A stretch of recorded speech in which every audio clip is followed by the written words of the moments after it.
Hello people, welcome to Biology Tutorials by Reproduction Online Learning. My name is Sabo Obiuku John Victor Chibike, and I encourage you to subscribe to this channel if you have not done so. So today we'll be considering a very important topic, living things. This is the very first topic in biology. You cannot talk about biology without talking about living things. Alright? So from residual knowledge, you can find out that living things are those things that have life in them, and we know their characteristics, right? Okay. So we have so many living things around us, okay, from the plants, from the animals, human beings around you. These are all living things. But things like stone, river, the marker I'm holding, the clothes I'm wearing, all these things are non-living things because they don't have life in them. All right. So how do we know living things? How do we identify them? Okay. Now, if you see the property of something, you will know what that object or that particular thing is. Do you understand? Okay, so when you see a living thing, there are some features and characteristics that they must possess for them to be classified as living things. Otherwise, they are non-living. All right, I'm going to give you a mnemonic. I know that most of you know this. Mr. Niger Duck. Mr. Niger Duck. M stands for movement. Every living thing moves, okay?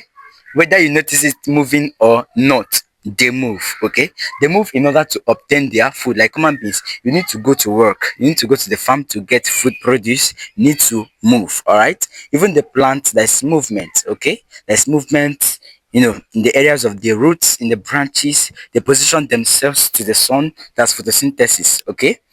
um you must move to find mates for reproduction, okay? A lot of things move in the body, even the food substances needs to move. There are so many type of movement that happens in living things, okay? But non-living things, for example stones, all these things, they don't move. If you leave them here, there's a guarantee that in the next 20 years they are still there. All right? For example, the house that you built, in the next 50 years it will still remain there. Nobody is touching it except if some mechanical force hits it to act otherwise. First R is respiration. I encourage you to go and watch my video on respiration. All right. Now, every living thing must respire. The aim of this respiration is to provide energy that is needed for life processes. All right. You need energy, okay, for you to work, for you to study, for you to do everything in life. Okay, for you to do every other activity here, both movement, nutrition, everything, you need energy. So respiration is that engine house that provides the energy for every life activity. All right, now we have N stands for nutrition. Nutrition or feeding, okay? Every living thing must feed. Man go chop now. So if you don't eat, you will die, okay? So you see every living thing trying to obtain food in this environment, indirectly or directly. There's a way that they obtain food in order to keep their body cells alive and to repair worn out tissues, okay? I stands for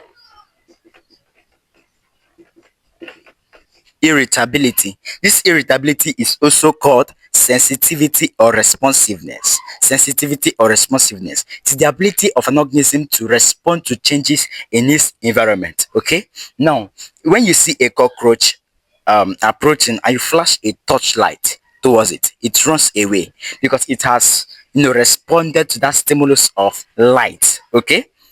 Some plants respond to touch. Okay, when you touch them they close. All right, some plants respond to light.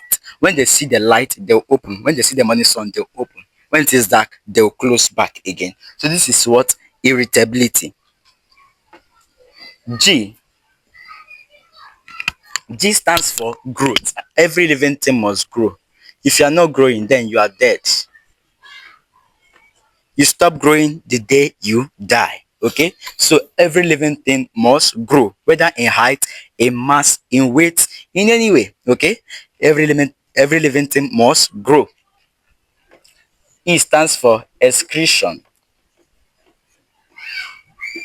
Excretion is a means by which living things remove unwanted metabolic waste from the body.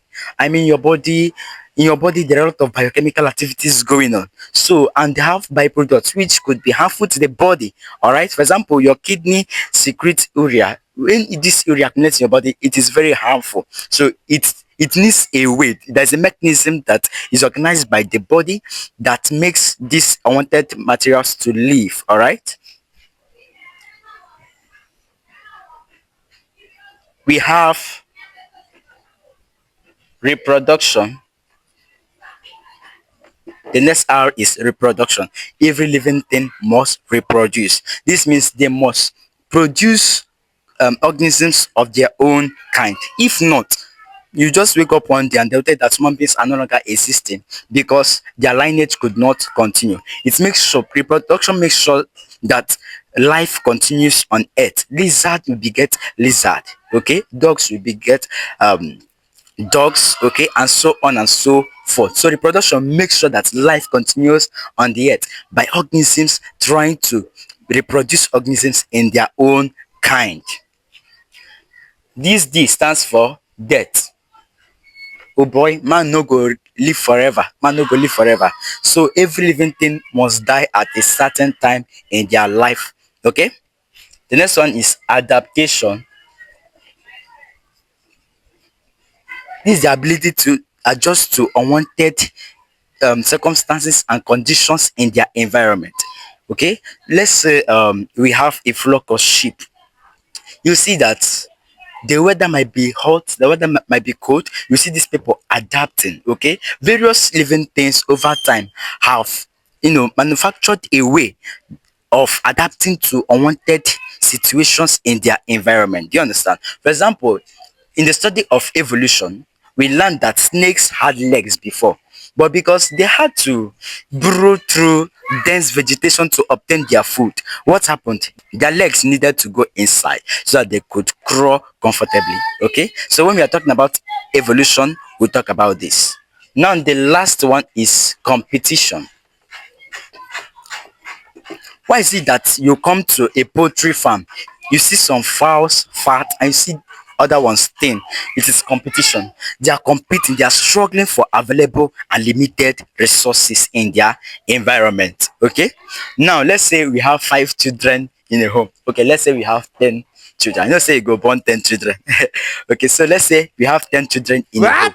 You see some very fat, very tall, maybe because maybe the father is a farmer and the mom is just a primary school teacher. That's not more than 20,000 in a month. You see that there is limited resources. Okay, so these people, they have to compete. They have to compete. All right. So this competition is a way by which some organisms outshine and outsmart the others, okay, due to limited resources in the environment. If you reach your turn, burn too much.